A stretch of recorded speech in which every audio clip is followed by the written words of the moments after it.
হে তরুণ যুবকেরা, হে আমার বন্ধুরা, শুনে রেখে দিন বাবা, জেনে রেখে দেন হে মুসলমান, আল্লাহর নবী পৃথিবীর জমিনে আসার 50 দিন আগের ঘটনা কোরআন মাজিদে সূরা ফিল অবতীর্ণ হয়েছে। সূরা ফিল আপনারা পড়েছেন বাবা। হে জওয়ান যুবকেরা, হে আমার মুরব্বিয়ানেরা, ইয়ামানের একজন বাদশা নাম হলো আব্রাহা। আপনারা জানেন, এ ওয়াজ আমি করব না ভাই আমার, আব্রাহা বাদশার ঘটনা আপনাদের জানা আছে। হে তরুণ যুবকেরা, আব্রাহা বাদশা একজন নাসারাদের একজন বিখ্যাত বাদশা। সে মক্কার উপর ঈর্ষান্বিত হয়ে নিজের দেশেতে ইয়ামানে একটা ভাই আমার ঘর তৈরি করলো, রত্ন খচিত স্বর্ণ রৌপ্য বিভিন্ন অলংকার দিয়ে একটা ভাই আমার ঘর তৈরি করলাম। এই ঘরটা তৈরি করে বললাম, হে দেশের মানুষেরা, হে বিদেশের মানুষেরা, ঘোষণা করে দাও, চারিদিকে জানিয়ে দাও, আর কাবা ঘরে তওয়াফ করতে যাওয়ার প্রয়োজন নাই, তার থেকে ভালো ঘর ইয়ামানে তৈরি করেছি, এখানে তোমরা এসে তওয়াফ করো, জিয়ারত করো। হে তরুণ যুবকেরা, হে আমার মুরব্বিয়ানেরা, এই রত্ন খচিত ঘরটা বিশাল সুন্দর করে তৈরি করলাম। বাদশা আব্রাহার লাইফ হিস্টরি আমি বলতে যাচ্ছি না, অনেক বড় ঘটনা, সেদিকে যাব না। হে তরুণ যুবকেরা, এমন সময় দেখতে পাওয়া যায় কাবা ঘরের মর্যাদা হযরত ইব্রাহিম নবী থেকে শুরু করে হযরত আদম নবী থেকে শুরু করে কাবা ঘরের মর্যাদা অনেক। কাবা ঘর পৃথিবীর প্রথম ঘর, ফারিস্তারা প্রথম তৈরি করেছে কাবা ঘর। আর কাবা ঘরটা যেমন দেখতে, ঠিক তার উপরে ভাই আমার তরুণ যুবকেরা, আমার মুরব্বিয়ানেরা, আসমানের উপরে আমার আল্লাহ বাইতুল মামুর তৈরি করেছেন, ফারিস্তাদের ইবাদতের ঘর। ফারিস্তারা সেই ঘরের চারিদিকে প্রদক্ষিণ করে। ষষ্ঠ আসমানে, সপ্তম আসমানে এই ঘরটা তৈরি করা হয়েছে। হে জওয়ান যুবকেরা, ফারিস্তারা একবার সেখানে প্রদক্ষিণ করার, তওয়াফ করার চান্স পায়, আর জীবনে সে কখনো চান্স পায় না। সর্বক্ষণ ফারিস্তারা এমন ভাবে সে ঘরটা তওয়াফ করছে, ঠিক তার তলাতে একদম সেম দেখতে একই স্টাইল। মানুষের জন্য আমার আল্লাহ ফারিস্তাদের যে ঘরটা বানালেন, সেই ঘরটার নাম হলো মসজিদুল হারাম। সে ঘরটা কি বলি আমরা? কাবা শরীফ। জীবনে 10 বার ভাঙা করা হয়েছে এ পর্যন্ত কাবা ঘর, 10 বার। আমাদের নবীর সময়তেও ভেঙে গিয়েছিল কাবা ঘর, আমাদের নবী সবাইকে নিয়ে ঠিক করেছিলেন। জোরে বলেন সুবহানাল্লাহ। হে তরুণ যুবকেরা, হে আমার বন্ধুরা, আব্রাহা বাদশা এমন সময় মানুষজনকে যখন ঘোষণা করলো, ইয়ামানে আমি কাবার থেকেও বড় সুন্দর ঘর তৈরি করেছি, আর সব ব্যবসা বাণিজ্য ইবাদত বন্দেগী এই ঘরেতেই হবে, আর কাবাতে যেতে হবে না, মক্কায় যেতে হবে না। এ কথা শুনে মানুষের রাগান্বিত হলো, মানুষ রাগান্বিত হলো, মানুষ আশ্চর্যান্বিত হয়ে গেল। হাই রে হাই, পৃথিবীর শুরু থেকে বাপ 14 পুরুষ জীবনে যতদিন থেকে আমরা এসেছি, যতদিন থেকে শুনেছি কাবা ঘরের কত মর্যাদা, কত সম্মান। এই কাবা ঘর আল্লাহ প্রদত্ত ঘর, এটা তৎকালীন যুগের সবাই বিশ্বাস করত। ইহুদি নাসারা থেকে শুরু করে যত মানুষ তৎকালীন যুগে ছিল, সবাই কিন্তু আল্লাহর কাবা ঘরের সম্মান করত। হে তরুণ যুবকেরা, কাবা ঘরের এই অসম্মান সেই জামানার মানুষ মানতে পারল না। আব্রাহা নির্মিত চকচকে রত্ন খচিত এই ঘরেতে একজন ব্যক্তি গিয়ে সেখানে গোপনে পায়খানা করে দিল। এই পায়খানা করে দেওয়ার খবরটা যখন আব্রাহা বাদশার কানে গেল, আব্রাহা বাদশা উত্তেজিত হয়ে, রাগান্বিত হয়ে ঘোষণা করল যে কাবা ঘরের জন্য আমার দেশের এই স্বর্ণ খচিত ঘরের অপমান হলো, সেই ঘরকে আমি পৃথিবীর জমিন থেকে নিশ্চিহ্ন করে দেব, সেই ঘরকে আমি পৃথিবীর জমিনে ধ্বংস করে দেব।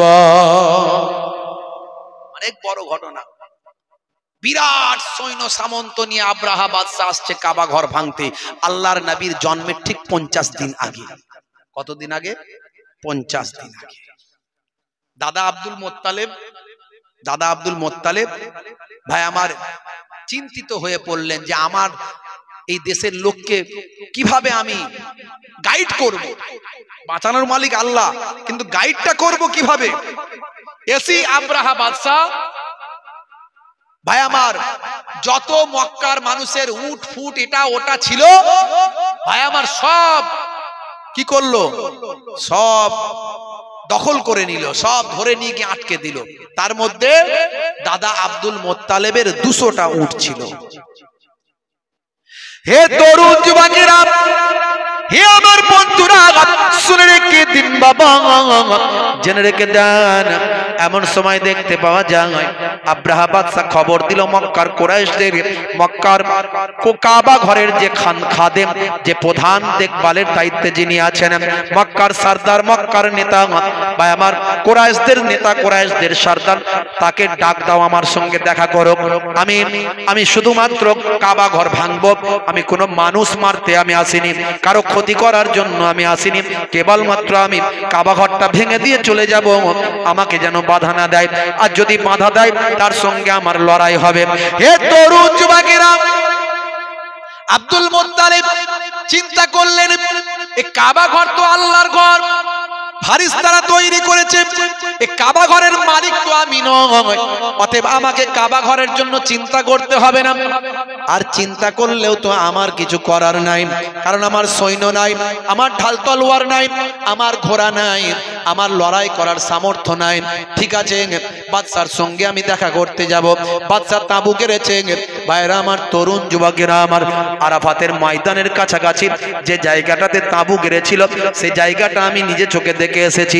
ওই জায়গাটা আজও বিরান ভূমিতে পরিণত হয়ে আছে। ওই জায়গাটাতে আল্লাহর গজব নাজিল হয়েছে। সেই জায়গাটা আমার গাইডাররা আমাকে দেখিয়েছিল, হুজুর দেখুন, এই জায়গাটাতে আব্রাহা বাদশা তাঁবু গেড়েছিল, আর এই জায়গাটায় আমার আল্লাহর গজব নাজিল হয়েছিল। আজও সেই জায়গাটা বিরান ভূমিতে পরিণত হয়ে আছে।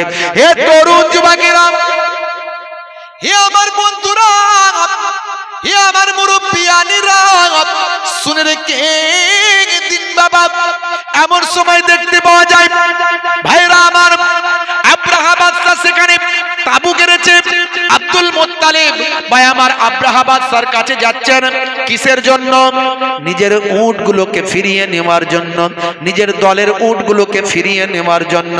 ভাইরা আমার, তরুণ যুবকেরা আমার, আব্রাহা বাদশা সিংহাসনে বসে আছে।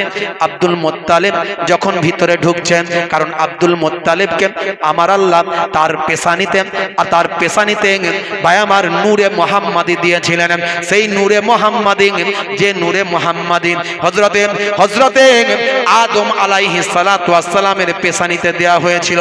আদম নবীকে আল্লাহ যখন সৃষ্টি করলেন মাটি দিয়ে, আপনারা জানেন সে মাটির ইতিহাস আমি আপনাদের মাঝখানে এর আগে বলেছি, ইন্টারনেটে আছে। হযরতে ভাই আমার আজরাইল ফেরেশতা সেই মাটিকে তুলে নিয়ে এসেছিল। জিবরাইল ফেরেশতা মাটি তুলতে পারেনি, মাটি কেঁদেছিল, কেঁদে কেঁদে বলেছিল, হে আল্লাহ, এই জিবরাইল, আমি মাটিকে নিয়ে যেও না, কারণ আমি জানি এ দিয়ে মানুষ তৈরি হবে, আর সে মানুষ অন্যায় করবে, পাপ করবে, জাহান্নামের আগুনে জ্বলবে। আমি মাটি, আমার ক্ষমতা নাই জাহান্নামের আগুনে জ্বলার, আমাকে নিয়ে যেও না। মাটি কান্না করেছিল। জিবরাইল আলাইহিস সালামের মনে দয়া হয়েছিল, মাটি ছেড়ে দিয়েছিল। আবার আল্লাহ পাঠিয়েছিলেন হযরতে মিকাইলকে, একই অবস্থা ঘটেছিল। আবার আল্লাহ পাঠিয়েছিলেন হযরতে ইসরাফিলকে, একই অবস্থা ঘটিয়েছিল। পরবর্তীকালে হযরতে আজরাইল ফেরেশতা বলল, আল্লাহ যদি আমাকে অনুমতি দেন, আমি আপনার হুকুম ব্যতীত অন্য কারো প্রতি আমার দয়া ময়া একটুও দেখাবো না। ঘটনা আপনাদের জানা আছে। আজরাইল ফেরেশতা গিয়ে মাটি যখন তুলছে, তখন মাটি কাঁদছে, ছেড়ে দাও। বললে, আমার ছাড়ার কোনো রাস্তা নাই, তুমি এটা আমাকে জিবরাইল ফেরেশতা পাওনি, মিকাইল পাওনি, ইসরাফিল পাওনি, আমি আজরাইল। আল্লাহর হুকুম ছাড়া কিছু পরোয়া করি না। আমি কোনো দুঃখ কষ্ট সব আমার ডায়েরিতে নাই, আমার খাতায় নাই। আমি মাটি নিতে এসেছি, নেব। জোর করে মাটি নিয়ে গিয়েছিল। সেই মাটি দিয়ে আল্লাহ পুতুল তৈরি করে 40 বছর ফেলে রেখে শুকাতে লাগলেন। আদম নবীর দেহ তৈরি হয়েছিল, আর সে দেহতে এসে শয়তান বারবার উঁকি মেরেছিল, এদিক দিয়ে ঢুকছে ওদিক দিয়ে বেরোচ্ছে, বলে সর্বনাশ, এই আদম যেদিন তৈরি হয়ে যাবে সেদিন থেকে আমার খাতা বন্ধ হয়ে যাবে, আমার রাজত্ব সেদিন থেকেই ধ্বংসের খাতায় চলে যাবে। বুঝতে পারছেন? তো আমার আল্লাহ তাআলা আদম নবীকে তৈরি করে ভাই আমার নাকের ভিতর দিয়ে রূহ ভিতরে পাঠিয়ে দিলেন। রূহ যখন ভিতরে গেল, ভাই আমার রূহ গিয়ে বেরিয়ে চলে। আল্লাহ, এত অন্ধকার দেহের ভিতরে আমি রূহ থাকতে পারি নাকি? আমি থাকতে পারবো না। বেরিয়ে চলে এলো। আল্লাহ বললেন, হে রূহ দাঁড়াও, চিন্তা নাই।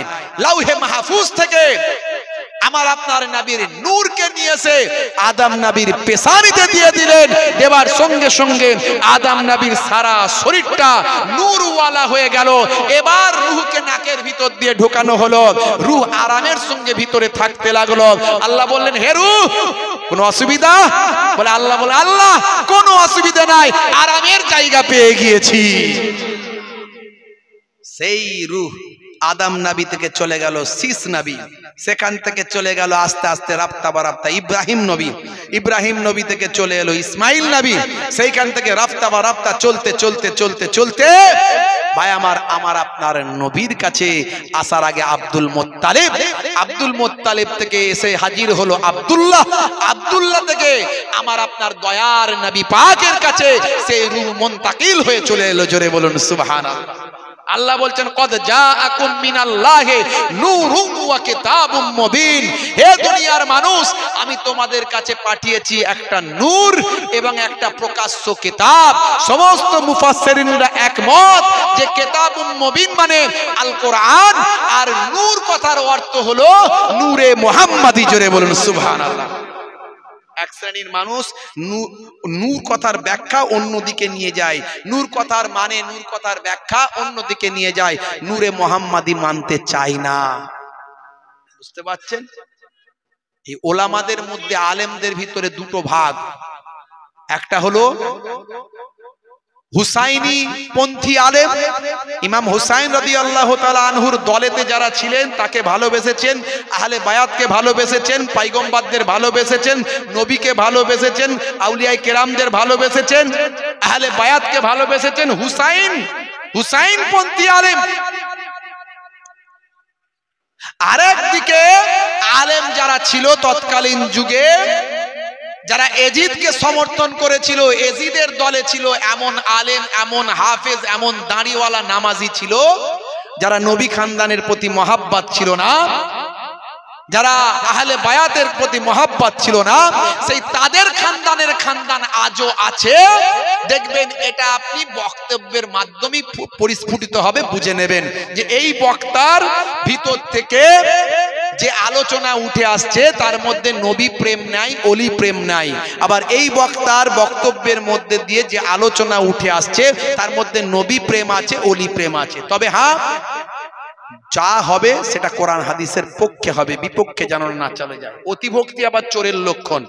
এমন ভালোবাসতে গেল পীরকে, ভালোবেসে পীরের কবরে গিয়ে কড়াকড়ি করে টোরে দিয়ে ধুল ফুল খেয়ে ধুলো টুলো মেখে পানি টানি খেয়ে ভাই আমার কবরে গিয়ে মাথা পাতা ঠুকে ঠাকে দিয়ে বলছে, বাবা পীর সাহেব রক্ষে করো, আমাকে ছেলে দাও, কারবার দাও।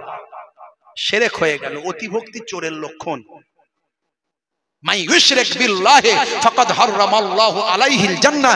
শিরককারীর জন্য জান্নাত চিরতরে আল্লাহ হারাম করে দেন। হে তরুণ যুবকেরা, সেই নবীকে আল্লাহ নূর বানিয়েছিলেন। হে জওয়ান যুবকেরা, হযরত আব্দুল মুত্তালিবের পেছানিতে সেই নূরটা ছিল।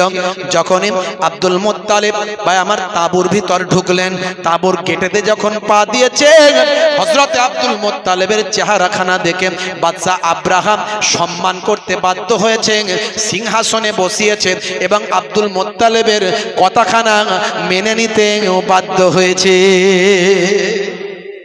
আব্দুল মুত্তালিবকে বললেন, হে মক্কার প্রধান, আমি ভেবেছিলাম আপনি হয়তো বলবেন যে কাবা ঘর না ভেঙে চলে যাওয়ার জন্য, কিন্তু আপনি তো অন্য কথা বলছেন। আপনি বলছেন যে আমার উটগুলো ফেরত দাও।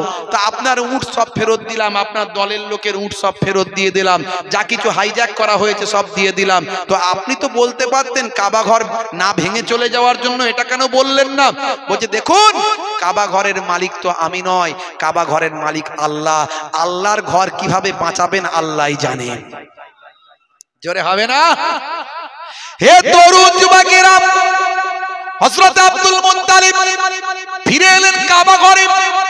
কাবা ঘরের গিলাফ ধরে, কাবা ঘরের চৌকাঠের সামনে দাঁড়িয়ে, কাবা ঘরের গিলাফ ধরে, দরজা ধরে হযরত আব্দুল মুত্তালিব কাঁদতে লাগলেন, আয় আল্লাহ, এ আমার মাবুদ, আমার স্রষ্টা, তোমার ঘর তুমি রক্ষা করো, আমি তো রক্ষা করার মালিক নয়। আমার উটগুলো ফেরত দিয়েছেন, তোমার ঘর ভাঙতে এসেছেন, এখন তোমার ঘর তুমি রক্ষা করো। ঝরঝর করে কাঁদতে লাগলেন। হে তরুণ যুবকেরা, হে আমার মুরব্বিয়ানেরা, হে মুসলমান, তখন পূর্ব দিক থেকে একটা অন্ধকার মেঘ যেন নেমে আসছে। আসলে সেটা মেঘ নয় ভাই আমার, মেঘের মতো অন্ধকার মনে হচ্ছে আসছে ভাই আমার। পাখি ঝাঁকে ঝাঁকে পাখি, তাদের পায়েতে দুই পায়ে দুটো আগুনের বম, আর মুখেতে একটা আগুনের বম, তিনটে আগুনের বম নিয়ে তারা আসছে বাবা। হে তরুণ যুবকেরা, সে আগুনে তাদের শরীর পুড়ে যায় না, কিন্তু আব্রাহা বাদশার লোক লস্কর যারা কাবা ঘর ভাঙতে আসছিল ভাই আমার, ওই আরাফাতের ময়দানের কাছাকাছি জায়গা, সেখানে তারা অবস্থান করেছিল। তাদের উপর যখন নিক্ষেপ করা শুরু করলাম ভাই আমার, যার মাথার উপর পড়তে লাগলো তার সারা শরীরটা গলে ভাই আমার মোমের মতো গলে স্তূপ হয়ে গেল, জমিনে একটা পুটলির মতো হয়ে গেল, সারা শরীরগুলো অস্ত ভাই আমার সারা শরীরটা ধ্বংস হয়ে গেল। আমার আল্লাহ তাআলা এই ঘটনা কোরআন মাজিদে উল্লেখ করেছেন। এই ঘটনা মাত্র আল্লাহর নবীর আগমনের 50 দিন আগের ঘটনা। নবী যখন পৃথিবীতে এসেছেন তখনও মানুষের মুখে মুখে এই ঘটনা, মানুষের মুখে মুখে ভাই আমার প্রচার হতো। আর সে কথা আল্লাহ রাব্বুল আলামিন কোরআন মাজিদে জানিয়েছেন। সূরার নাম হলো সূরা ফিল। বিসমিল্লাহির রহমানির রহিম। আলাম তারা কাইফা ফাআলা রাব্বুকা বিআসহাবিল ফিল। আলাম তারা, আপনি কি লক্ষ্য করেননি, দেখেননি কেমন কি আচরণ করেছিলাম, কি আচরণ করেছিল আপনার প্রভু হস্তি বাহিনীর সঙ্গে। কাইফা ফাআলা রাব্বুকা বিআসহাবিল ফিল, আসহাবে ফিল হস্তি বাহিনীর সঙ্গে আপনার প্রভু কি আচরণ করেছিল। আলাম ইয়াজআল কায়দাহুম ফি তাদলিল ওয়া আরসালা আলাইহিম তায়রান আবাবিল। আপনার প্রভু কি তাদের সমস্ত চক্রান্তকে ব্যর্থ করে দেননি। ওয়া আরসালা আলাইহিম তায়রান আবাবিল, এবং তিনি তাদের উপর প্রেরণ করেছিলেন তায়রান আবাবিল, ঝাঁকে ঝাঁকে পাখি, ঝাঁকে ঝাঁকে পাখি তাদের উপর প্রেরণ করেছিলেন। তারবিহিম বিহিজারাতিম মিন সিজিল, তারা নিক্ষেপ করেছিল পাথর কাকর, উপর থেকে বুলেটের মতো অগ্নিময় পাথর, অগ্নিময় কাকর, যেন আগুনের বম তাদের উপর নিক্ষেপ করেছিল। তারবিহিম বিহিজারাতিম মিন সিজিল ফাজআলাহুম কাসফিম মাকুল, তারা সকলেই চর্বিত ঘাসের মতো স্তূপে পরিণত হয়েছিল। আল্লাহর নবীকে আমার আল্লাহ জানিয়ে দিলেন, হে তরুণ যুবকেরা, হে আমার মুরব্বিয়ানেরা, 50 বছর পর আল্লাহর নবী পৃথিবীর জমিনে অবতরণ করছেন, পৃথিবীর জমিনে আসছেন বাবা। ভাই আমার, এই সময় থেকে হযরতে আব্দুল মুত্তালিব অলৌকিক অনেক জিনিস দেখতে পেতেন। আকাশে অনেক রকম অলৌকিক ঘটনা দেখা যেত, জমিনে অনেক রকম অলৌকিক ঘটনা দেখা যেত। তাই গভীর রাত হলেই আব্দুল মুত্তালিব কাবা শরীফের ছাদের উপর উঠে যেতেন, আকাশের দিকে তাকিয়ে থাকতেন কোথায় কি দেখা যায়। এ তরুণ যুবকেরা, আল্লাহর নবীর জন্মের একদিন আগে হযরত আব্দুল মুত্তালিব দেখতে পান, ভাই আমার দোস্ত আমার, আকাশটা চারিদিকে কি রকম হচ্ছে, একটা চারিদিকে একটা পরিস্থিতি অন্যরকম। ভাইরা আমার, তরুণ যুবকেরা, আব্দুল মুত্তালিব প্রত্যেকদিন রাতের বেলা গভীর রাত্রিতে সবাই যখন নিঝুম কাবা ঘরের উপরে উঠে আকাশের দিকে তাকিয়ে থাকতেন। যেদিন আল্লাহর নবীর জন্ম হয়েছে বাবা, পৃথিবীর জমিনে আগমন করেছেন, সেই দিন আব্দুল মুত্তালিব দেখলেন, ভাই আমার দোস্ত আমার, পশ্চিম দিকটা পূর্ব দিকটা ভাই আমার আকাশটা আলোয় আলোকিত হয়ে গেছে, সারা পৃথিবীটা একটা দিন হয়ে গেছে, একটা জ্যোতির্ময় হয়ে গেছে। আব্দুল মুত্তালিব অবাক হয়ে গেল ভাই আমার, তিনি বুঝতে পারলেন এই আলোর ছোটা জমিন থেকে আকাশে যাচ্ছে, জমিন থেকে এত আলো আকাশে বের হচ্ছে, আকাশটা আলোয় আলোকিত হয়ে গেছে। এ তরুণ যুবকেরা, আব্দুল মুত্তালিব চিন্তা করলেন কিছু একটা ঘটনা ঘটছে। সঙ্গে সঙ্গে কাবা ঘরের ওপর থেকে নিচের দিকে নেমে আসলেন, সিঁড়ি দিয়ে যখন নামছেন বাবা, ভাই আমার একটা ভূমিকম্প লক্ষ্য করছেন, যেন জমিনটা ভূমিকম্পে কাঁপতে লাগলো, থরথর করে যেন জমিনটা কাঁপছে। কাবা শরীফ থেকে যখন নেমে আসছেন ভাই আমার, দেখতে পেলেন কাবা ঘরের ভিতরে বড় বড় যে সমস্ত খোদাগুলো রাখা হয়েছিল, লাত ও বালাত ও জামানাত, বিভিন্ন খোদাগুলো রাখা হয়েছিল অটোমেটিক এই ভূমিকম্পে সব থরথর করে কাঁপতে কাঁপতে জমিনে পড়ে সেগুলো চুরমার হয়ে যাচ্ছে, ভেঙে যাচ্ছে। আব্দুল মুত্তালিব বুঝতে পারছেন একটা অলৌকিক ঘটনা নিশ্চয় ঘটছে, আকাশটা আলোকিত হয়েছে, নিশ্চয় এটা মক্কার কোনো ঘর থেকে আলোটা বের হয়ে আসছে। ভালো করে নিচে নেমে আসলেন, জমিনের দিকে তাকিয়ে দেখলেন আলোর ছটাটা কোনখান থেকে বের হচ্ছে। দেখেন এটার অন্য কারো ঘর নয়, এটা তো আমার সেই নিজের ঘর, যে ঘরেতে আম্মা জান আমিনা যে ঘরে আছে।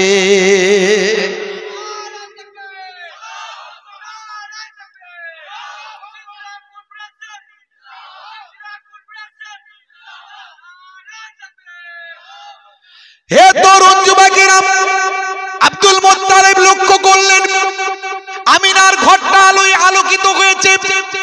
আমিনার ঘরেতে একটা নূর নেমে এসেছে, সেই নূরটার অন্য কিছু নয়। আমিনার ঘরটা নূর নূর হয়ে গেছে, আমিনার ঘরটা নূরওয়ালা হয়ে গেছে। সেই নূরটার অন্য কিছু নয়, সেই নূরটা হলো নূরে মুহাম্মাদি। আমার নবীর জন্ম হয়েছে বাবা, এই জন্মের বৃত্তান্ত অনেক আছে, আমি বলছি না। ভাইরা আমার, তরুণ যুবকেরা আমার, কাবা শরীফের ভাই আমার, কাবা শরীফের চৌকাঠে, কাবা শরীফের সামনে আব্দুল মুত্তালিব সে বছরে যত বাচ্চাদের জন্ম হয়েছে সবাইয়ের নামগুলো মক্কার প্রধান হিসাবে তিনি রাখেন।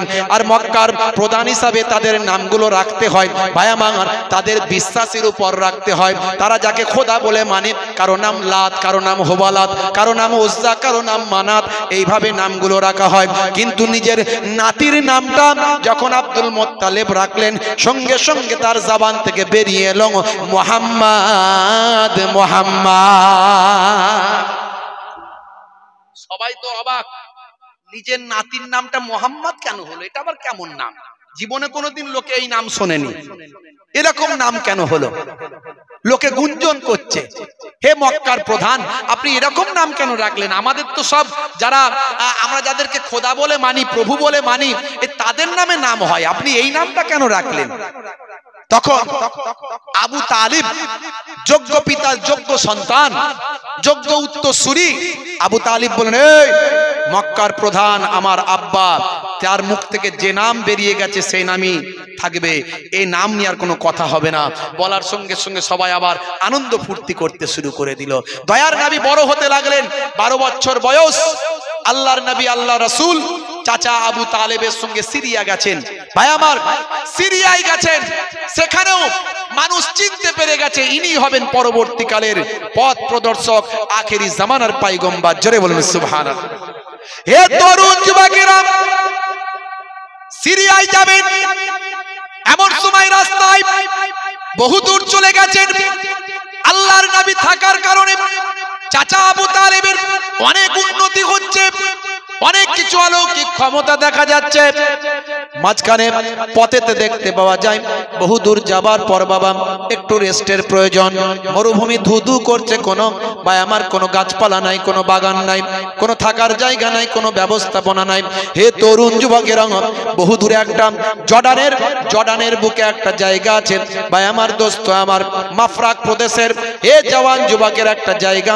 এই জায়গাটাই ভাই আমার মরুভূমির উপর একটা কেবল গাছ দাঁড়িয়ে আছে। সেই গাছেতে কোনো পাতা নাই, কোনো ডালপালা তেমন কিছু নাই, কিন্তু সেই গাছের তলাতে গেলেও অন্তত গাছের ডালের ছায়াটা একটুখানি পড়বে। মানুষের এত কষ্ট হচ্ছে, সেই জায়গায় গিয়ে একটু অপেক্ষা করবে। হে তরুণ যুবকেরা, সবাই সেখানে গিয়ে অবস্থান করল।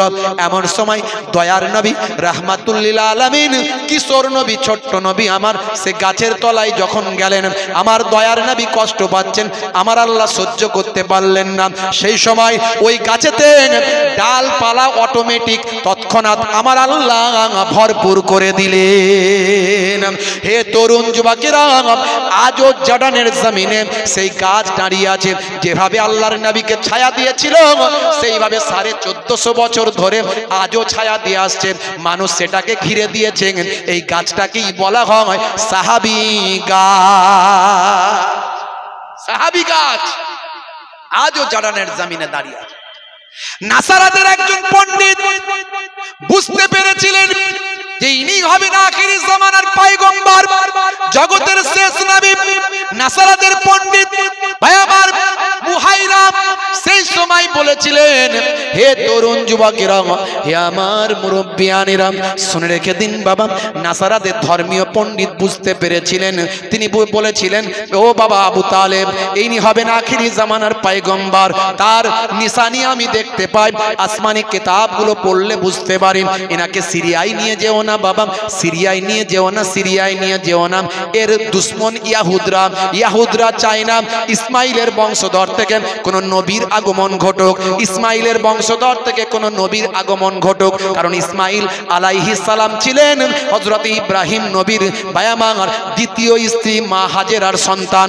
মা হাজেরা যে ছিল অন্যের দাসী, যাকে ইব্রাহিম নবীকে দেয়া হয়েছিল, ইব্রাহিম নবী সন্তান না হওয়ার কারণে মা হাজেরাকে বিবাহ করেছিলেন মা সারা আলাইহিস সালামের নির্দেশনায় এবং অনুমতিতে।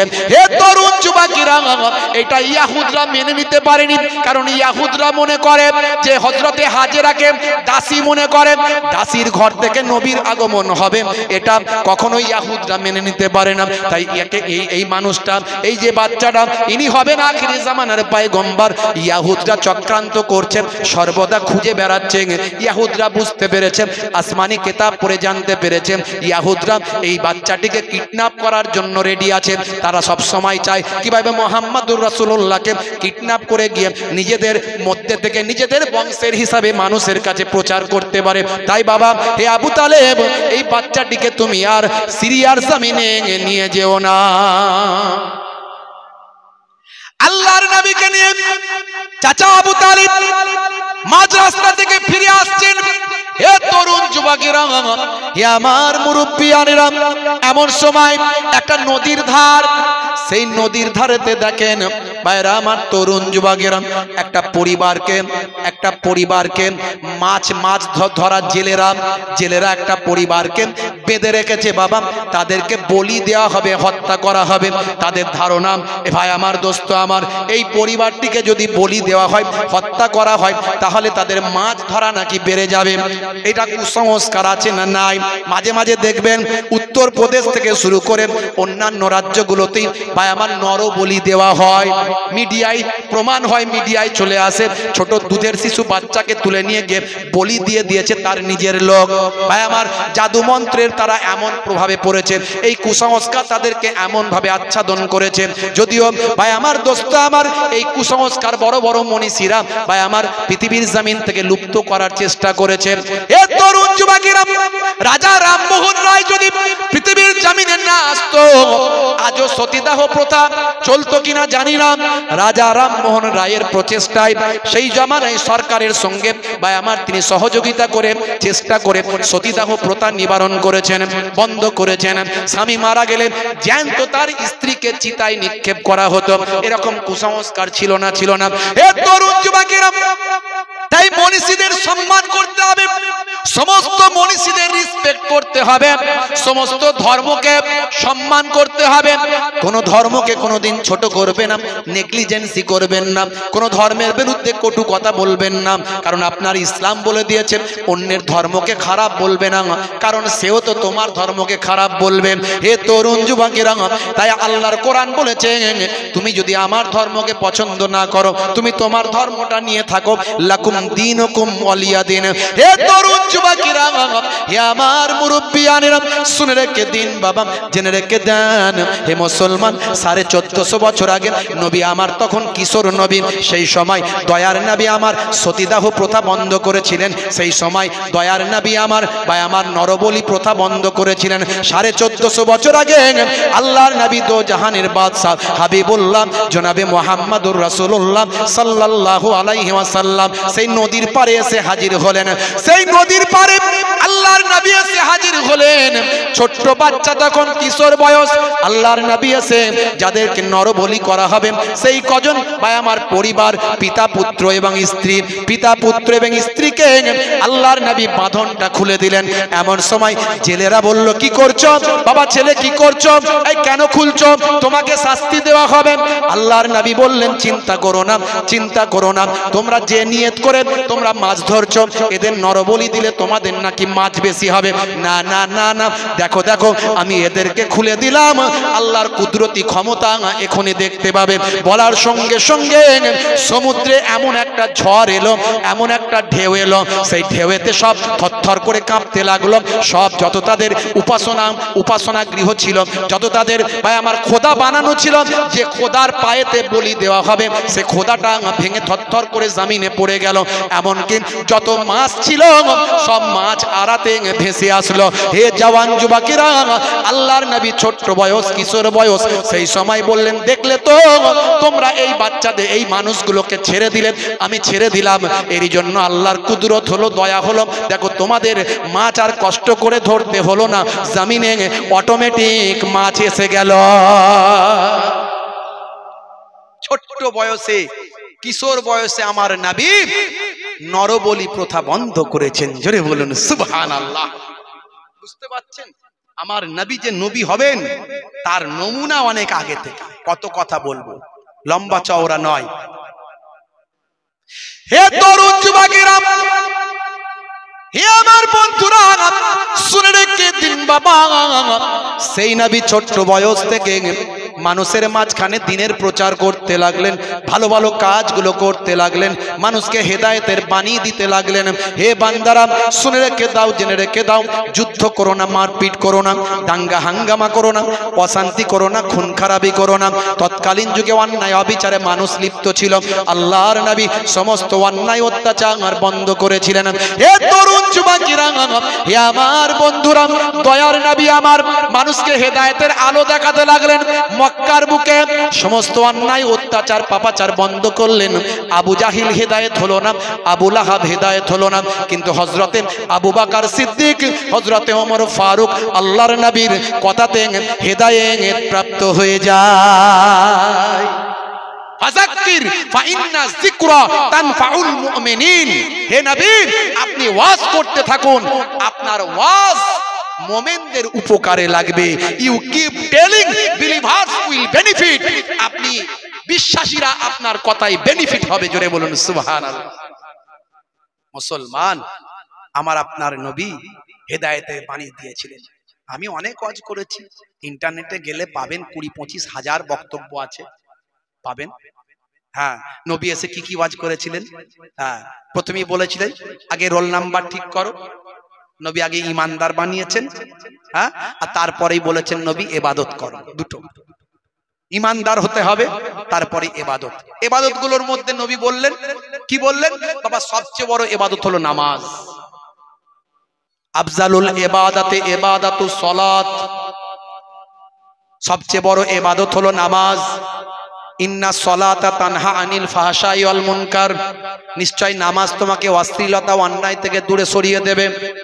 ওয়াকিমুস সলাত ওয়া আতুজ যাকাত ওয়া আরকাউ মা'আর রাকিন, সালাতটা আদায় করো, যাকাতটা প্রদান করো, রুকুকারীদের সঙ্গে রুকুটা করো। হে তরুণ যুবকেরা, হে আমার বন্ধুরা, যে বান্দা নামাজ ছেড়ে দিল, আমান তারাকাহা ফাকাদ হাদামাদ্দিন, সে আল্লাহর দ্বীনকে ধ্বংস করলো। মান আকামাহা ফাকাদ আকামাদ্দিন, যে নামাজকে কায়েম করলো সে আল্লাহর দ্বীনকে কায়েম করলো। তাই নামাজ ছেড়ে দেবেন না। মুয়াজ্জিন যখন আজান দেয় হাইয়া আলাস সালাম, মুসলমানের ছেলে বলে এবার পাঁচতলাতে পালাম। কেন রে ভাই? মুয়াজ্জিন আজান দিয়েছে তাই। যদি দেখতে পাই তাহলে বলবে ঝন্টু নামাজ পড়বি আয়। তাই তাড়াতাড়ি বাঁশ বাগানের ঝাড়ে গিয়ে ফ্রি ফায়ার আর পাবজি চালায়, চায়ের দোকানে বসে বসে ক্যারাম খেলে সময় কাটায়, তাস খেলে জুয়া খেলে সময় কাটায়। কিন্তু নামাজে গিয়ে নামাজটা পড়লে আল্লাহর সঙ্গে মোলাকাত হবে, দোয়াটা কবুল হবে, এটা সে করে নাই। আছে না নাই? আমার নানা জান ছোট হুজুর কেবলা সারাটা জীবন নামাজের দাওয়াত দিয়েছেন, কথা ঠিক না ভুল? শত শত মাদ্রাসা, হাজার হাজার মাদ্রাসা, মসজিদ, জলসা কায়েম করেছেন। সবচেয়ে বেশি ওয়াজ করতেন নানাজান ছোট হুজুর কেবলা। মাঝে মাঝে রেগে গিয়ে বলতেন, কি দিয়ে বোঝাও বাবা, ঝুরা আর কোদাল দিয়ে বোঝাবো? আল্লাহর ওলি ছিলেন তারা, বুঝতে পারছেন?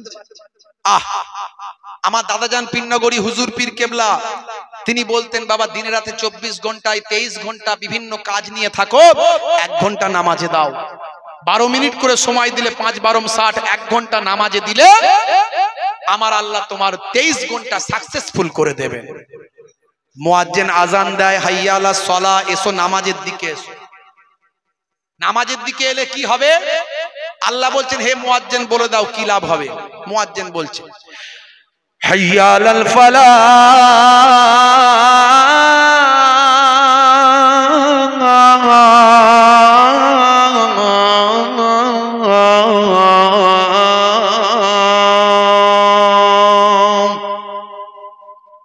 নামাজে এলে আমি আল্লাহ তোমাকে কামিয়াবি দান করে দেব।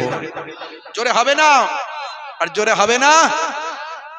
ওয়াক্ত যে হলো ওযু করো মসজিদে চলো, ওয়াক্ত যে হলো ওযু করো মসজিদে চলো, খোদার হুকুম পালন করো নামাজটা পড়ো, ওয়াক্ত যে হলো ওযু করো মসজিদে চলো। জোরে হবে না? জোরে হবে না?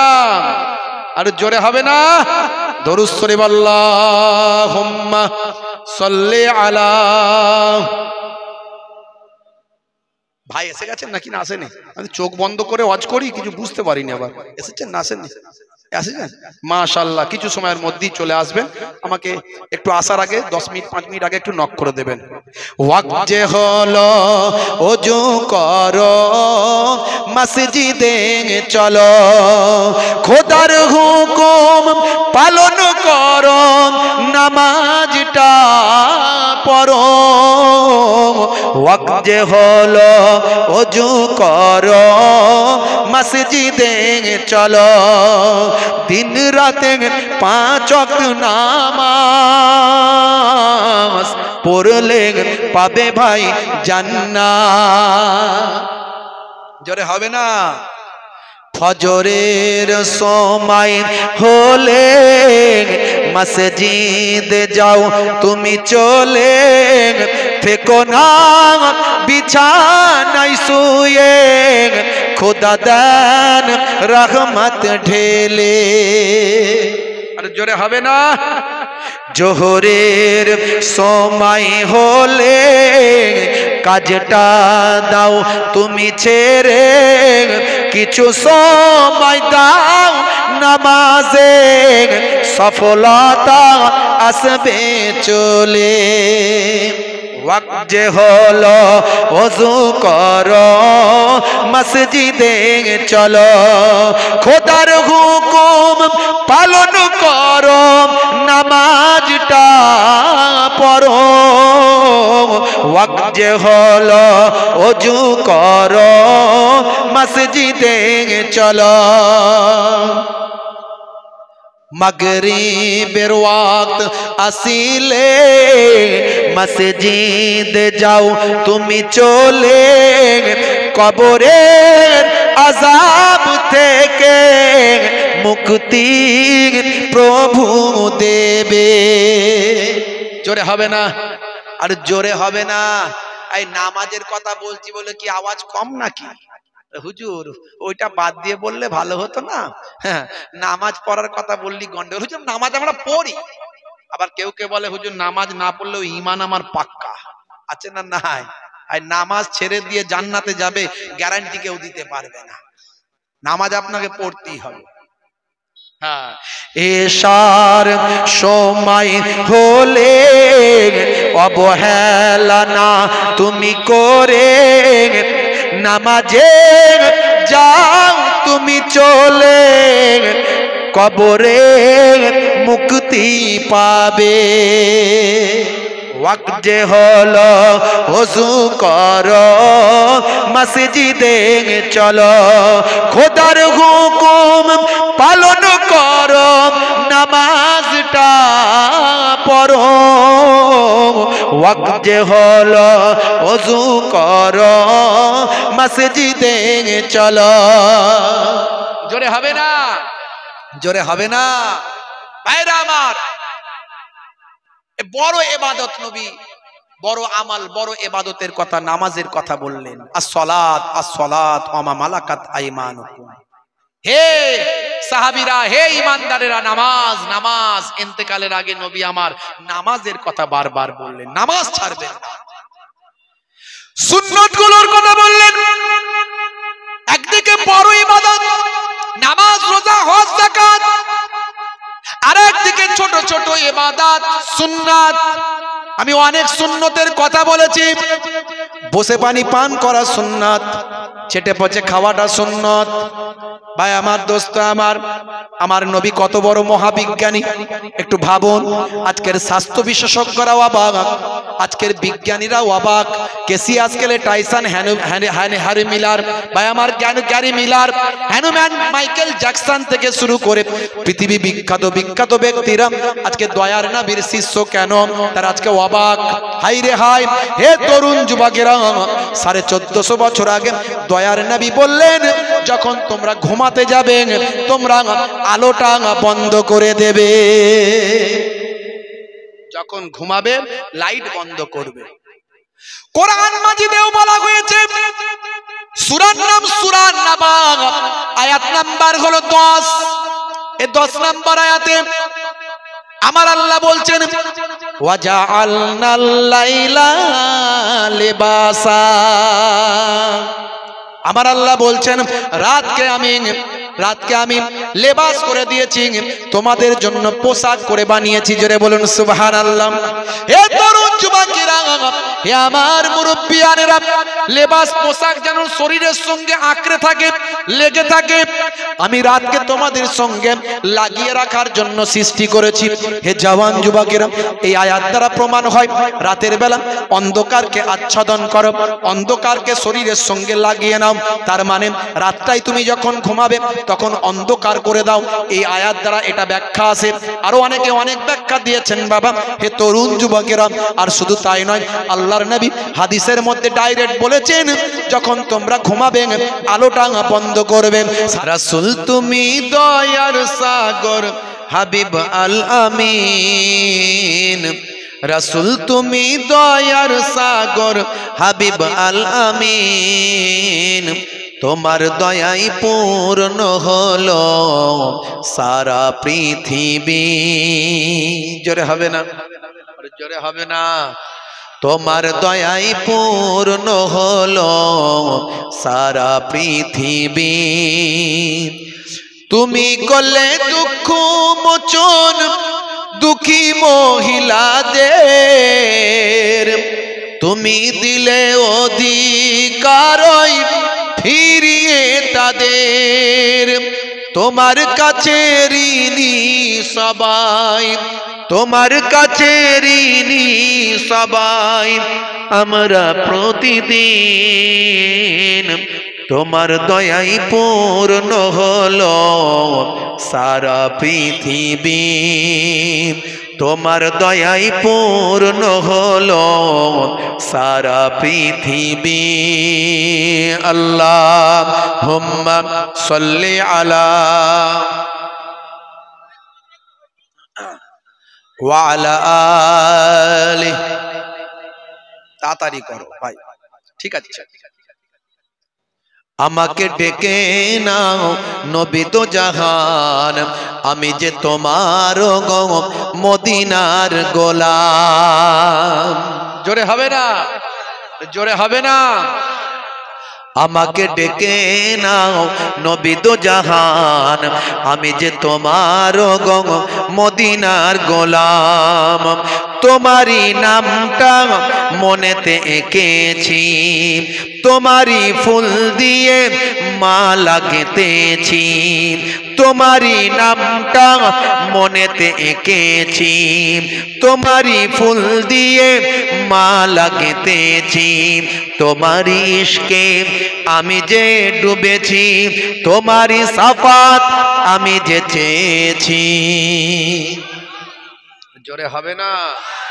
আমাকে ডেকে নাও নবী দো জাহান, আমি যে তোমার গো মদিনার গোলাম। আল্লাহুম্মা সাল্লি আলা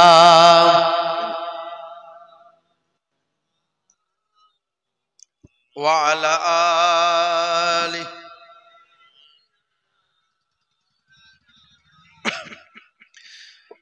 তুমি যে এ ধরাই নিয়ে এলে শান্তি, লাখো কোটি হৃদয়ে পেল যে প্রশান্তি।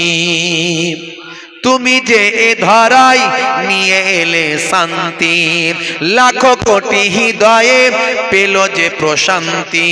তোমারই নামেতে কলম ধরেছি, তোমারই নাত আমি কণ্ঠে গেয়েছি।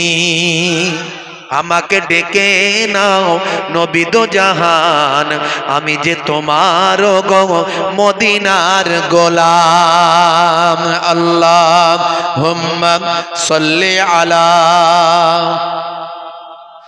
হে তরুণ যুবকেরা, হে আমার বন্ধুরা, শুনে রেখে দিন বাবা, জেনে রেখে দেন, সমস্ত নবীরা, সমস্ত পয়গম্বরেরা, সমস্ত আউলিয়া কেরামেরা পৃথিবীর বুকে দুটো ওয়াজ করেছিলেন বাবা।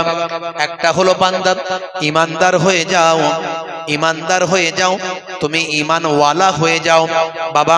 আল্লাহর সঙ্গে শিরক করো না, আল্লাহর সঙ্গে অংশী করো না, আল্লাহকে এক বলে মানো, আল্লাহর হুকুমের পায়রাবি করো, আল্লাহর নির্দেশগুলো মেনে চলো। তোমার সিম কার্ডটা ঠিক করে নাও, তুমি ইমানদার হয়ে যাও, বিশ্বাসী হয়ে যাও, আসমানি কিতাবগুলোকে মানো, ফেরেশতাদের মানো।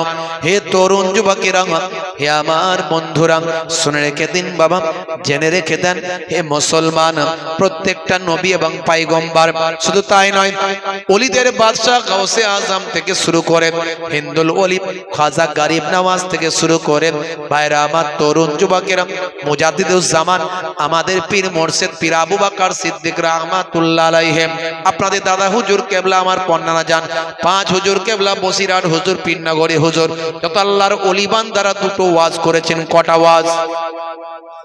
দুটো ওয়াজ। কি কি? এই দুটোই ওয়াজ কিন্তু হাক্কানি আলেমরা বর্তমানে সবাই করে যায়। হে তরুণ যুবকেরা, একটা হলো ওয়াবুদুল্লাহ, তোমরা আল্লাহর ইবাদত করো, আর 2 নাম্বার হলো ওয়ালা ইউশরিক বিল্লাহ, আল্লাহর সঙ্গে শরীক করো না।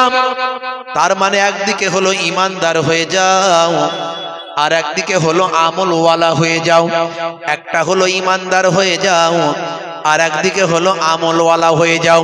এই দুটো ওয়াজ প্রত্যেকটা নবী পয়গম্বর, প্রত্যেকটা আউলিয়া কেরাম, বর্তমানে ওলামায়ে দ্বীন, হাক্কানি আল্লাহর আলেম বান্দারা এই দুটো ওয়াজ আমাদের মাঝখানে করছেন। ইবাদত ওয়ালা হতে হবে, ইমানদার হতে হবে। ইমানদার মানে টাকা পয়সা নয়, সোনা দানা নয়, গয়নাগাটি নয়, ইমান হলো বিশ্বাস। আর তাকওয়া হাহুনা, এইখানে আমাদের কালবের ভিতর তাকওয়া আছে। হে তরুণ যুবকেরা, এই কালব অন্তরটা আমাদের পরিশুদ্ধ যদি হয়, আল্লাহর নবী বলেন, যার কালব ভালো তার সারা শরীরটা ভালো, আর যার কালব খারাপ তার সারা শরীর। ইঞ্জিন কালো, আমি বলি ওটা গোল্লাই গেল, ওপরে নোকিয়া, ভেতরের মাল চাইনা। আছে না নাই? ভিতরের পার্টস গুলো স্যামসাং এর মোবাইল কিনেছেন, ডুপ্লিকেট চাইনার মাল, ওপরে স্যামসাং লেখা আছে, ভিতরের পার্টস গুলো সব চাইনার মাল। কাজ হবে? ফেসবুক হবে, হোয়াটসঅ্যাপ হবে? হবে না।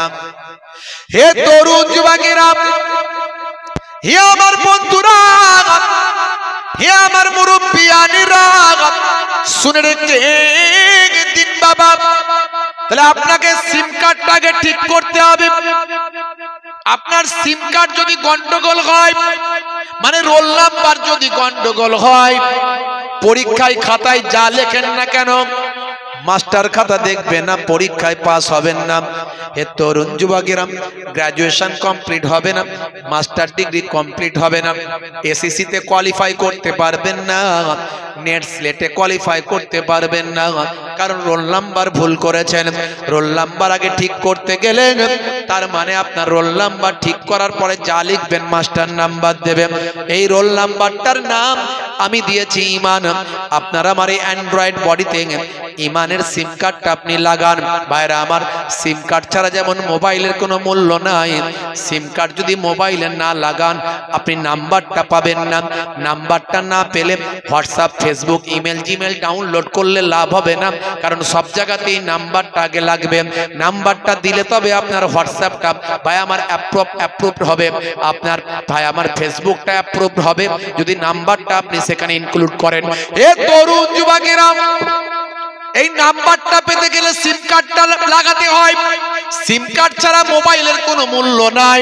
তেমন আপনার আমার সারা শরীরটাকে অ্যান্ড্রয়েড বডি আমি বলি, এই অ্যান্ড্রয়েড মোবাইলে যেমন সিম কার্ড ছাড়া অ্যান্ড্রয়েড মোবাইলের কোনো দাম নাই, তেমন অ্যান্ড্রয়েড বডিতে ইমানের সিম কার্ড ছাড়া অ্যান্ড্রয়েড বডিটা আর কোনো মূল্য নাই। হে তরুণ যুবকেরা, আপনি সিম কার্ডটা মোবাইলে ঢোকাবেন, নাম্বারটা পাবেন, তারপরে আপনি হোয়াটসঅ্যাপ আর ফেসবুকটা ডাউনলোড করবেন। হোয়াটসঅ্যাপ আর ফেসবুকের মধ্যে দিয়ে বন্ধুর সঙ্গে বন্ধুর ভিডিও কলে দেখে দেখে কথাটা বলবেন। হে তরুণ যুবকেরা, অনুরূপ আপনার অ্যান্ড্রয়েড বডিতে আপনার ইমানের সিম কার্ডটা লাগাবেন। ইমানের সিম কার্ডটা লাগালে কলেমার পাসওয়ার্ডটা পেয়ে যাবেন। এই পাসওয়ার্ডটা পেলে আপনি ভাই আমার অ্যাপগুলো ডাউনলোড করবেন। একটা অ্যাপের নাম হলো নামাজ, একটা অ্যাপের নাম হলো রোজা, ভাই আমার হজ যাকাত, বিভিন্ন অ্যাপ। এই অ্যাপগুলো যখন অ্যান্ড্রয়েড বডিতে আপনি ডাউনলোড করবেন, নামাজ আর রোজা, হজ যাকাতের অ্যাপের মধ্যে দিয়ে আল্লাহর সঙ্গে বান্দা দেখে দেখে ভিডিও কলে কথাটা বলবে। আসসালাতু মেরাজুল মুমিনিন, মুমিনদের জন্য মেরাজ, দেখে দেখে কথা হলো কি নামাজ। যখন তুমি নামাজে দাঁড়াবে মনে করবে আল্লাহকে দেখছি, তাই তো নাকি? আর যদি আল্লাহকে দেখতে না পাই, এটা যদি মনে না করতে পারো, তাহলে এটা মনে করো আল্লাহ আমাকে দেখছে, তাহলে দেখে দেখে আল্লাহর সঙ্গে কথা হচ্ছে, এটাই তো মেরাজ। নবী আল্লাহর সঙ্গে দেখে দেখে কথা বলেছিলেন, তাই নবীর জন্য মেরাজ। আর মোমেনদের জন্য মেরাজ হলো নামাজ, নামাজে আল্লাহর সঙ্গে দেখে দেখে কথা হবে। জোরে হবে না? হে তরুণ যুবকেরা, তাহলে আপনার আমার ঈমান, ঈমানের সিম কার্ডটা ঠিক করবেন। ভাইরা আমার, তরুণ যুবকেরা আমার, হে মুসলমান, ঈমানটাকে পরিশুদ্ধ করতে হবে, ঈমানকে মজবুত করতে হবে। ওপরে বলছি আল্লাহকে মানি, আল্লাহ ছাড়া কোনো মাবুদ নাই, কিন্তু আবার বলছি 10 যেখানে খোদা সেখানে আছে না নাই? ওপরে খোদা, নিচে তুমি, তুমি না থাকলে আমি কেমন করে বাঁচি? বারেক ডাক্তার বাবু দেখলো, ডাক্তার দেখলো বলি তো ছেলেটা বেঁচে গেল, ডাক্তারই হলো খোদা, বলে না বলে না? হ্যাঁ, ডাক্তার যদি না দেখতো ছেলেটা মরে যেত। বারেক ডাক্তারের কাছে গেলি, ডাক্তার বাঁচিয়ে দিল। আচ্ছা, বাঁচানোর মালিক কে? জোরে বলেন কে? ডাক্তার হলো একটা মাধ্যম, একটা ওসিলা, বলে না বলে না? হ্যাঁ, বলছে আল্লাহ ছাড়া কাউকে মানি না, আল্লাহ এক, সমস্ত ক্ষমতার উপর আল্লাহর ক্ষমতা, মুখে বলছি। আর ওদিকে যেই ডাক্তারের কাছে নিয়ে যাওয়ার পর রুগী ভালো হলো, বলছে ডাক্তারই তো আমার খোদা। ডাক্তার সত্যি খোদার কাজটা ডাক্তার করে দিয়েছে, বলুন নাউজুবিল্লাহ। ডাক্তার যদি না দেখতো আমার রুগীটা মরে যেত। এই ডাক্তারই আমার ছেলেটাকে বাঁচালো, হুজুর ডাক্তারই আমার ছেলেটাকে বাঁচালো। আচ্ছা, বাঁচানোর মালিক কে? ডাক্তার একটা ওসিলা। এই যে ইমানের গন্ডগোলটা করি আমরা, মুখে বলি এক, কাজে করি এক, এটা বুঝতে হবে। 10 যেখানে খোদা সেখানে। আচ্ছা বলুন তো, এখানে আমরা কত 10 আছি? খোদা কি অনেক? আল্লাহ কি অনেক? বলুন নাউজুবিল্লাহ। হে তরুণ যুবকেরা, তাহলে আল্লাহকে এক বলে বিশ্বাস, তোমার বুকে রাখো আল্লাহরই ভয়, আসবে না কোনো দিন কোনো পরাজয়, আসবে না কোনো দিন কোনো পরাজয়। হারাম হালাল জেনে, সরল সত্য মেনে, নিষিদ্ধ সব ছেড়ে উঠুক জীবন বেড়ে, যাবে তুমি জান্নাতে, যা ছিল স্বপ্ন তোমার, তোমার বুকে রাখো আল্লাহরই ভয়, আসবে না কোনো দিন কোনো পরাজয়। জোরে হবে না?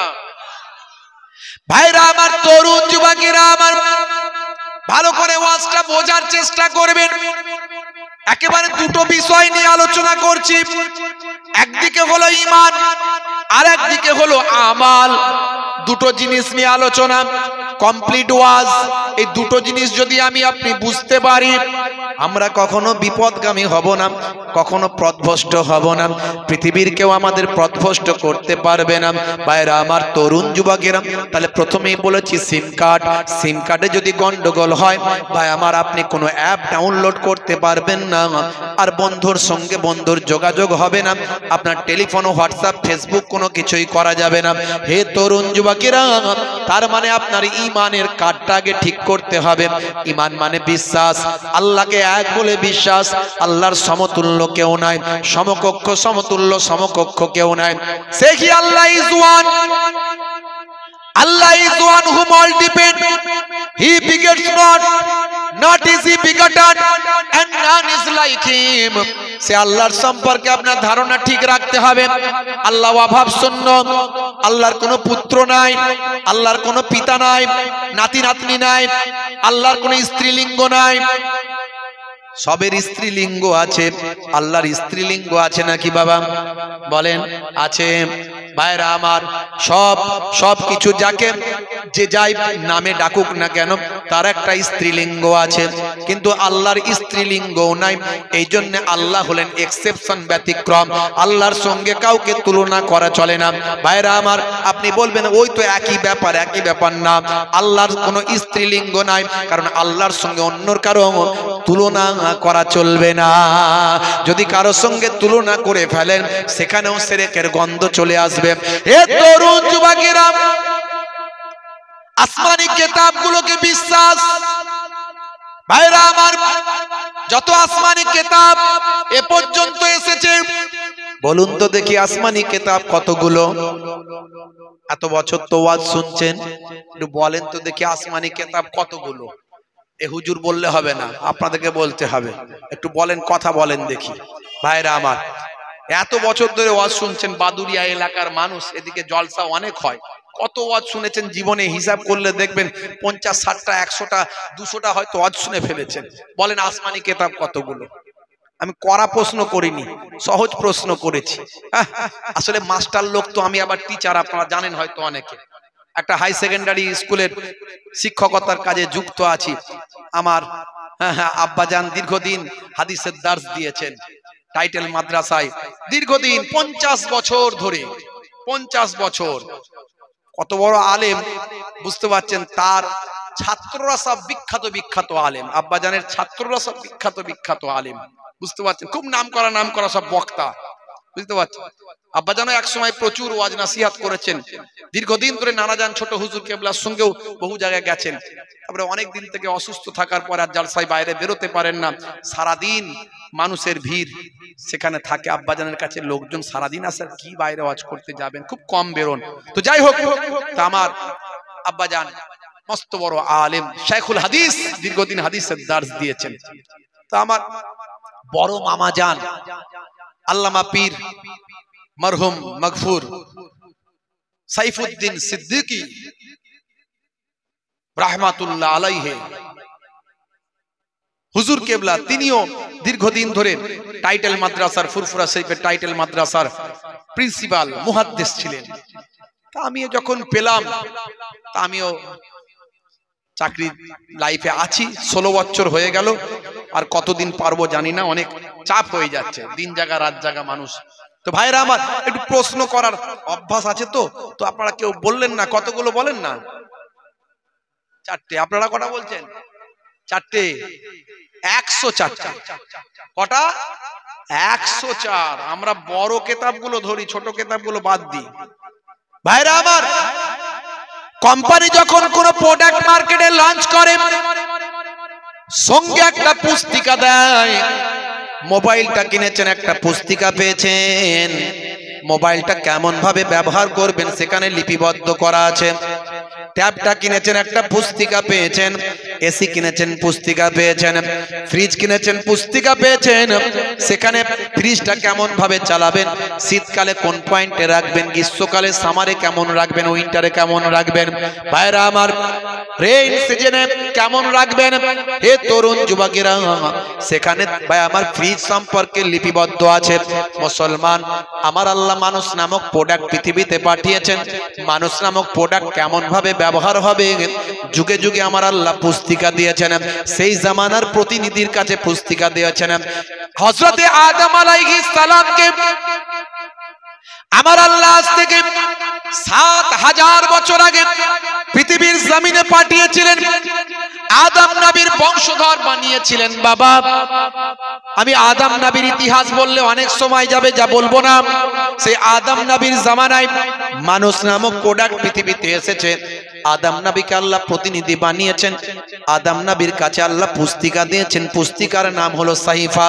ইব্রাহিম নবীর জামানায় মানুষ নামক প্রোডাক্ট পৃথিবীতে দিয়েছেন, ইব্রাহিম নবীর কাছে আল্লাহ পুস্তিকা দিয়েছেন, পুস্তিকার নাম হলো সাহিফা। ভাই আমার, এভাবে চলতে চলতে হযরতে দাউদ নবীর জামানা এলো। দাউদ নবীর জামানায় মানুষ নামক প্রোডাক্ট আল্লাহ পৃথিবীতে পাঠালেন, সেই মানুষ নামক প্রোডাক্টের কাছে আমার আল্লাহ পুস্তিকা দিলেন, পুস্তিকার নাম হলো জাব্বুর শরীফ। হযরতে মুসা নবীর জামানা এলো, মুসা নবীর জামানায় মানুষ নামক প্রোডাক্টের কাছে আমার আল্লাহ পুস্তিকা দিলেন, মুসা নবীকে প্রতিনিধি করে পুস্তিকা পাঠালেন, পুস্তিকার নাম হলো তাওরাত শরীফ। ঈসা নবীর জামানায় ঈসা নবীর কাছে পুস্তিকা দিলেন ইনজিল শরীফ। আর আমাদের নবীর জামানা এলো, আমাদের নবীর কাছে আল্লাহ পুস্তিকা দিলেন উম্মতে মুহাম্মাদি।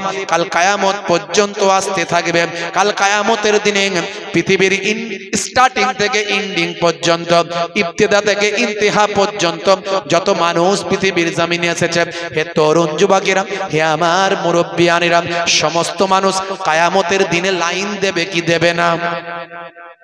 সবাইকে তো উঠতে হবে নাকি? বাজাতে তো শুনেছেন, সবাই উঠবে।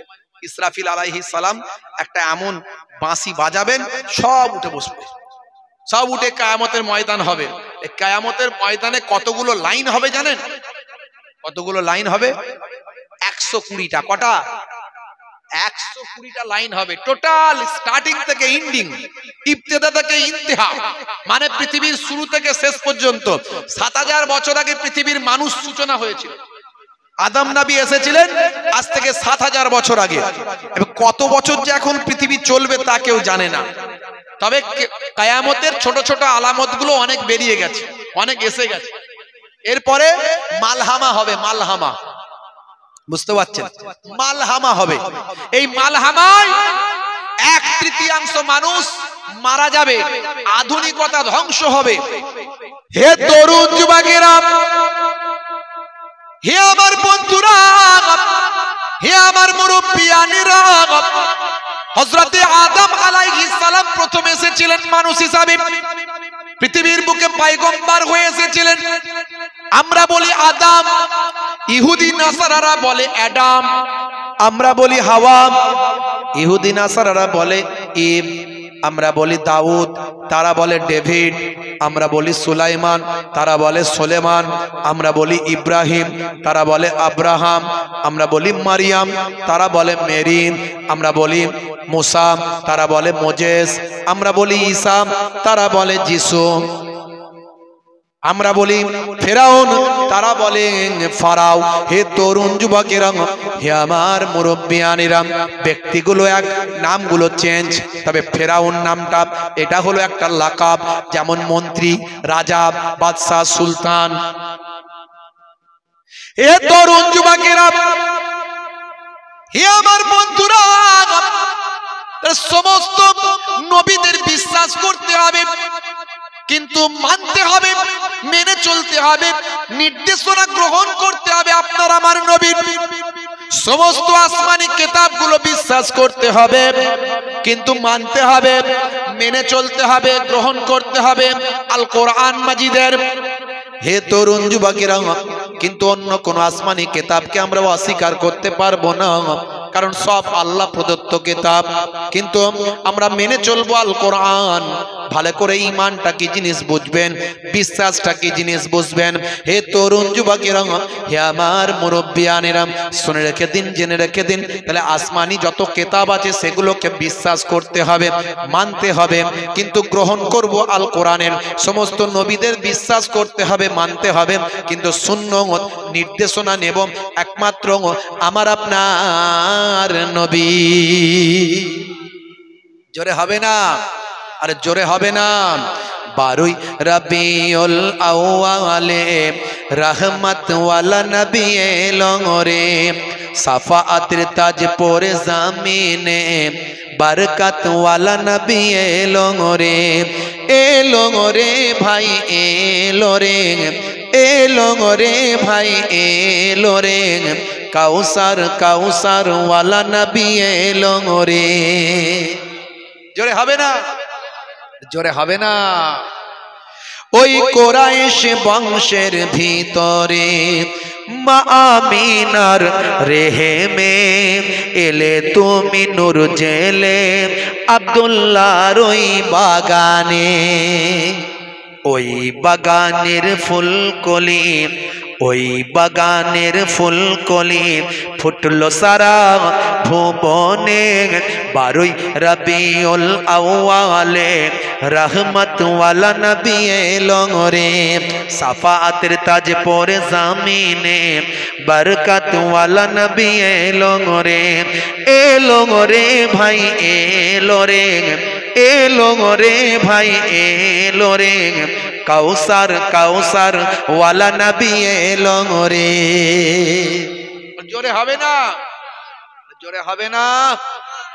ওই রাত বলে ও গো প্রভু দাও না আমার বুকেতে, দিন বলে ও গো প্রভু দাও না আমার মাঝেতে, দিন ও রাতের মাঝেতে, দিন ও রাতের মাঝেতে এলেন নবী সুবহে সাদেকে 12 রবিউল আউয়ালে রহমত ওয়ালা নবী এলো রে।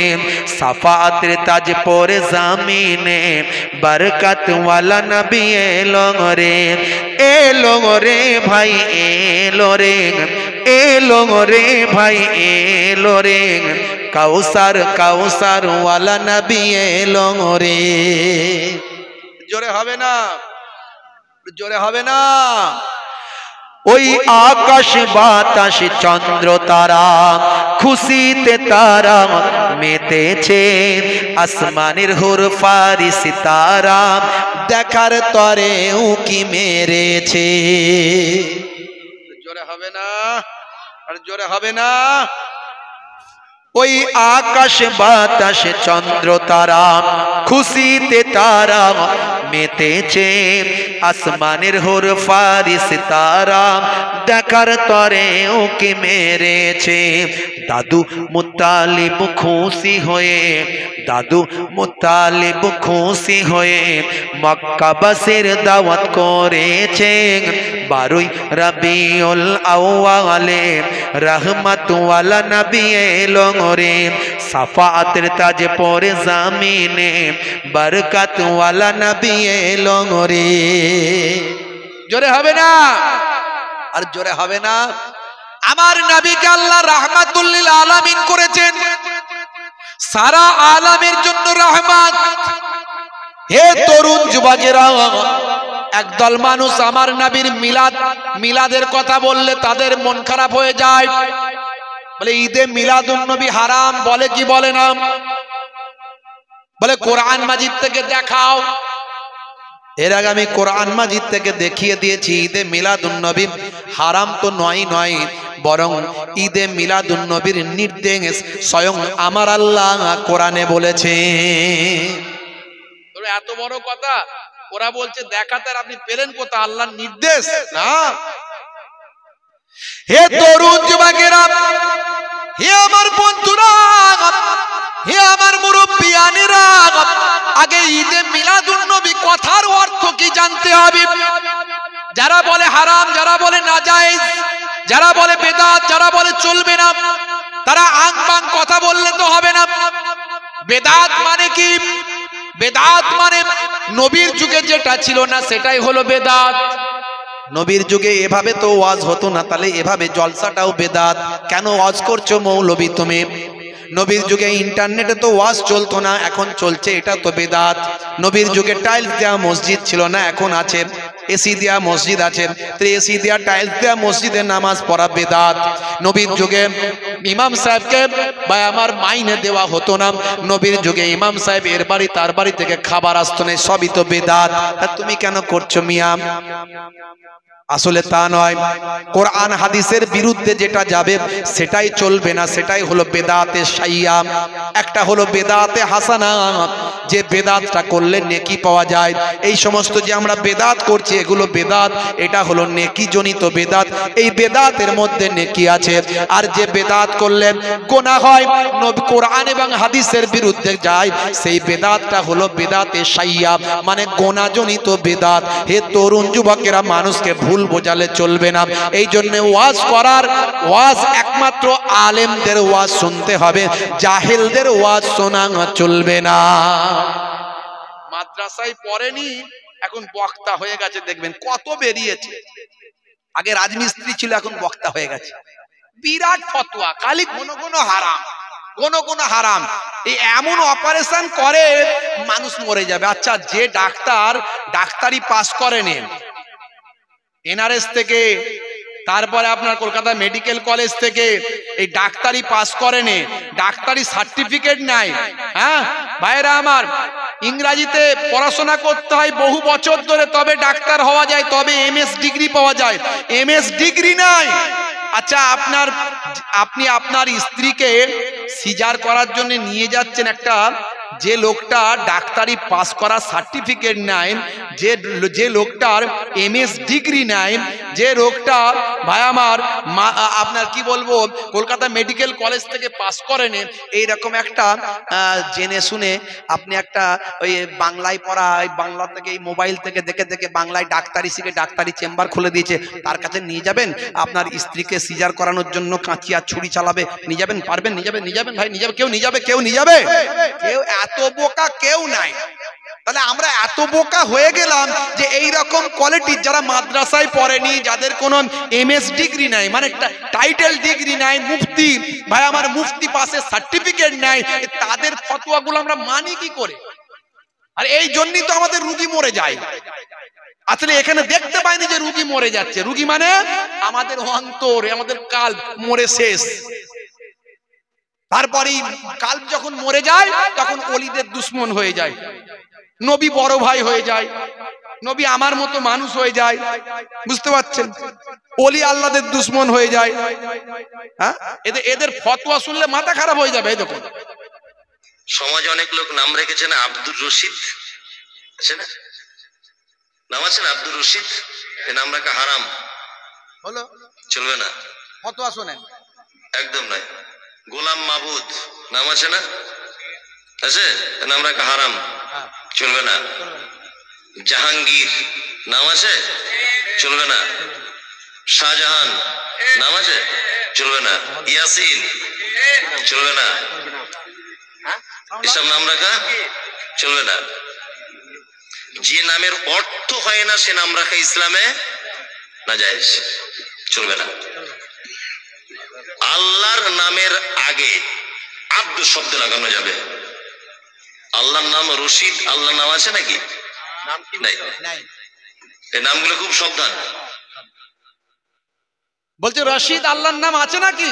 এই ইমাম সাহেব মৌলানার সাথে জিজ্ঞাসা করবেন, যারা আপনারা আপনাদের বাড়িতে কোরআন মাজিদ আছে গিয়ে খুলে দেখবেন, হয় প্রথম পাতা নাহলে শেষ পাতায় আল্লাহর 99টা সিফাতি নাম আছে, তার মধ্যে একটা হলো আর রশিদ। আর এ বাবু সেটাও জানে না যে আর রশিদ আল্লাহর নাম আছে, বলছে সেটাও নাই। কতটা বিদ্যা বুদ্ধি, বুঝতে পারছেন তো? আবার একটা বক্তব্যে বলেছে যাদের এই নামগুলো আছে তাদেরকে আবার নতুন করে আকিকা দিয়ে নাম পাল্টাতে হবে। এখন আপনাদের এই নামগুলো আছে কিনা চিন্তা করেন, আমি জানি না। সর্বনাশ করেছে, কি করবেন ভাবেন। এখন এসব বড় বড় বক্তা হয়ে গেছে, এখন সব খালি গরম গরম কথা বললেই ভাইরাল। এখন আমিও তো দুটো গরম কথা বললে সকালবেলা এরা বিদিয়ায় ভাইরাল করে দেবে, এর ঘুষি ওকে দেবে, ওর ঘুষি তাকে দেবে। কিন্তু আমার একটা বোধ বুদ্ধি আছে, বিবেক আছে, আমি আং বাং তাং কথা বলে যাব না। তার পরের কথাটা ভাববো, আমার জন্য সমাজের কত ক্ষতি হতে পারে। আলহামদুলিল্লাহ আপনাদের দোয়ায় এত জলসার চাপ সামলাতে পারছি না, তা আমার এই আং বাং তাং কথা বলে কেন গুনাহগার হতে যাব? আর জলসার চাপ থাকুক আর নাই থাকুক, তাও কেন বলতে যাব আং বাং তাং কথা?